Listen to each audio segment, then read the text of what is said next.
स्वाति मालीवाल ने अरविंद केजरीवाल को दिया खुला चैलेंज, आए और नार्को टेस्ट कराएं। अपने साथ हुई मारपीट मामले में स्वाति मालीवाल ने केजरीवाल को किया बेनकाब। स्वाति मालीवाल बोली, मेरा नाम सुनते ही क्यों डर जाते हैं केजरीवाल, माइक भी सरका देते हैं। स्वाति मालीवाल ने कहा, केजरीवाल ने मुझे अपने पीएस से अपने घर पर पिटवाया। स्वाति मालीवाल के साथ जिस तरीके से अरविंद केजरीवाल के सरकारी आवास यानी कि शीश महल में जो बदसलूकी हुई, जो उनके साथ मारपीट किया गया, इस पूरे मामले को लेकर के स्वाति मालीवाल ने एक बार फिर से आम आदमी पार्टी के संयोजक अरविंद केजरीवाल को बेनकाब करने का काम किया है। सीधे तौर पर स्वाति मालीवाल ने चैलेंज दे दिया और यह कह दिया कि अगर आम आदमी पार्टी ये दावा करती है कि मैं झूठ हूं, मैं झूठी हूं और मैं बीजेपी की एजेंट हूं, तो मैं अरविंद केजरीवाल से आज ये कहना चाहूंगी कि वो सामने आए और लाइव नार्को टेस्ट करवाए, जिससे कि दिल्ली की जनता के साथ साथ इस देश की जनता को पता चल सके कि आखिर इस पूरे मामले को लेकर के सच्चाई क्या है। इतना ही नहीं, स्वाति मालीवाल ने यह तक कहा कि जब 13 मई के दिन अरविंद केजरीवाल के शीश महल में मुझे पीटा जा रहा था, मैंने कितनी दफा मदद के लिए गुहार लगाई, लेकिन अरविंद केजरीवाल अपने कमरे से बाहर नहीं आए और ना ही उन्होंने अपने पीएस को रोका और ना ही सिक्योरिटी गार्ड को रोका, बल्कि जब मेरी पिटाई हो गई तो मुझे बाहर फेंकवा दिया गया। दरअसल आपको बता दें कि यह मामला मई का है, जब राज्यसभा सांसद स्वाति मालीवाल ने यह आरोप लगाया कि कैसे अरविंद केजरीवाल के शीश महल में उनके साथ बदसलूकी की गई, उनके साथ मारपीट की गई, और यह मारपीट किसी और ने नहीं बल्कि अरविंद केजरीवाल के पीएस यानी कि वैभव कुमार की ओर से की गई।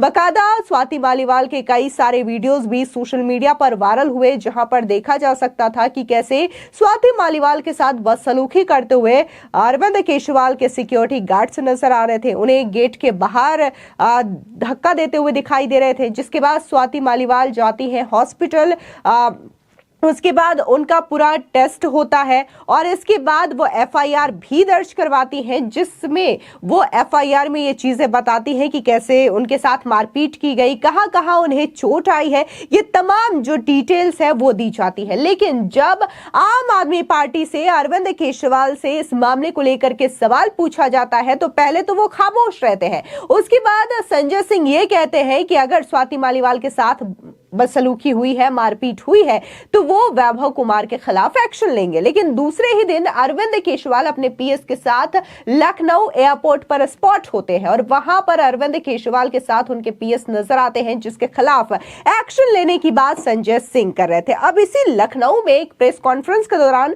जब अरविंद केजरीवाल से स्वाति मालीवाल के मारपीट को लेकर के सवाल पूछा जाता है तो अरविंद केजरीवाल पूरी तरीके से घबरा जाते हैं और इतना ही नहीं, वो माइक भी धीरे से सरका देते हैं। और फिर उसके बाद जब मीडिया ज्यादा प्रेशर करने लगती है, स्वाति मालीवाल का नाम बार बार लेने लगती है, तब संजय सिंह इस मामले को लेकर के बोलते हैं, अरविंद केजरीवाल का बचाव करते हैं और ये कहते हैं कि इस मामले की जांच की जाएगी। उसके बाद अचानक से आम आदमी पार्टी ये कहती है कि चूंकि स्वाति मालीवाल भले ही आम आदमी पार्टी से राज्यसभा सांसद हों, लेकिन इस वक्त वो बीजेपी की एजेंट है और बीजेपी जैसा स्क्रिप्ट स्वाति मालीवाल को दे रही है वो वैसा स्क्रिप्ट पढ़ रही है और इसी वजह से वो आम आदमी पार्टी पर इस तरीके के बेबुनियाद आरोप लगा रही है कि आम आदमी पार्टी महिलाओं का सम्मान नहीं करती, महिलाओं के साथ मारपीट जैसा सलूक करती है। दरअसल आपको बता दें कि स्वाति मालीवाल जो है एबीपी के न्यूज चैनल में शामिल हुई, जहां पर उन्होंने बकायदा एक इंटरव्यू के दौरान ये तमाम बातें कही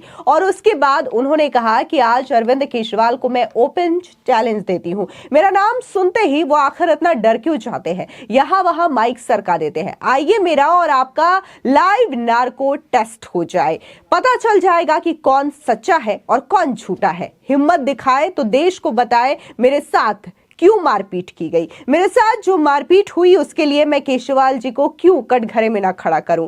13 मई के दिन उनके घर में मुझे पीटा गया, केजरीवाल ने ही मुझे पिटवाया, उनके कहने पर उनके पीएस वैभव कुमार ने मुझे पीटा। मैं मदद के लिए चीखती रही, चिल्लाती रही, गुहार लगाती रही, लेकिन उन्होंने कोई मदद नहीं की। मैं हॉल में थी लेकिन वो अपने कमरे से बाहर नहीं आए मुझे बचाने के लिए, बल्कि बाद में मुझे अपने सिक्योरिटी गार्ड के जरिए बाहर फेंकवा दिया गया। दरअसल आपको बता दें कि यह मामला काफी ज्यादा लोकसभा चुनाव के दौरान टूल भी पकड़ा था और बकायदा इस मामले को लेकर के अरविंद केजरीवाल के पीएस वैभव कुमार को अरेस्ट भी किया गया, लेकिन फिलहाल वो जमानत पर बाहर है। ऐसे में दिल्ली में लोकसभा का चुनाव है। 10 साल अरविंद केजरीवाल के शासन को लेकर के हो गए हैं। न सिर्फ स्वाति मालीवाल आम आदमी पार्टी से राज्यसभा सांसद रही हैं, बल्कि अरविंद केजरीवाल और आम आदमी पार्टी की पुरानी संयोजक के तौर पर देखा जाता है, संयोजक सदस्यों में से वो एक है और अरविंद केजरीवाल की पुरानी साथी में से भी वो एक रही है जो कि 2010 के लगभग झुग्गी झोपड़ियों में जाती थी, लोगों से संवाद करती थी। लेकिन आज की डेट में खुद स्वाति मालीवाल का भी यही कहना है कि दिल्ली में बद से बदतर जो स्थिति हुई है वो अरविंद केजरीवाल की वजह से हुई है। सुनिए क्या कुछ स्वाति मालीवाल ने कहा है दिल्ली में अरविंद केजरीवाल की सरकार को लेकर के और दिल्ली के खस्ता हालात को लेकर के। दिल्ली में अलग अलग विधानसभा क्षेत्र में मैं जा रही हूँ, मुझे वहां से कंप्लेंट्स आ रही हैं और इस वक्त जो दिल्ली का हाल है, इतना बुरा हाल कभी नहीं हुआ। सड़कें टूटी पड़ी हैं, नालियां ओवरफ्लो कर रही हैं, जगह जगह कूड़े के ढेर पड़े हैं और घरों के अंदर सड़ा हुआ पानी आ रहा है। अभी कुछ दिन पहले मैं द्वारका गई थी, वहां घर के अंदर, कॉलोनी के घर के अंदर से कई महीनों से काला पानी नल के द्वारा आ रहा है।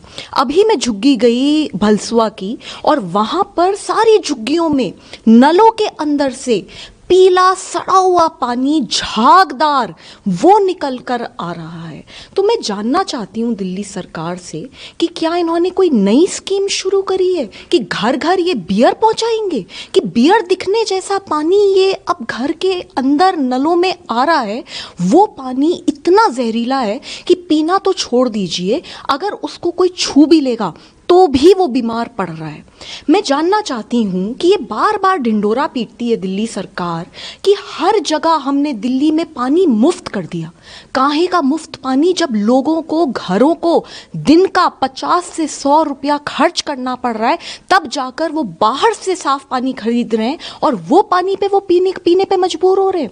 मुख्यमंत्री 1 और मुख्यमंत्री 2 से ये जानना चाहूंगी कि जब अपना शीश महल बनाते हो तो करोड़ों का वाटर सप्लाई सिस्टम बनाते हो और जब लोगों की बारी आती है तो जनता को ऐसे काला सड़ा हुआ पीला जहरीला पानी उनके घर पर भेजते हो।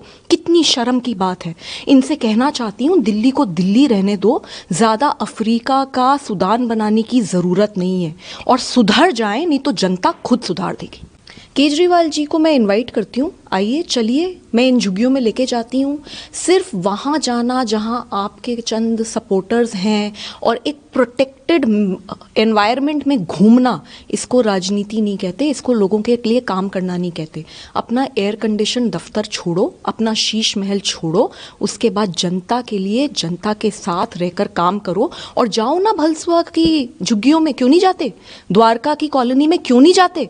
जाएं, और अगर ये जाएंगे ना वहां पे तो जनता बहुत इनका विरोध करेगी, क्योंकि सच तो यही है जो मैं दिखा रही हूँ। फिलहाल इस पूरे खबर को लेकर के आपकी क्या राय है, कमेंट सेक्शन में जरूर बताएं। धन्यवाद।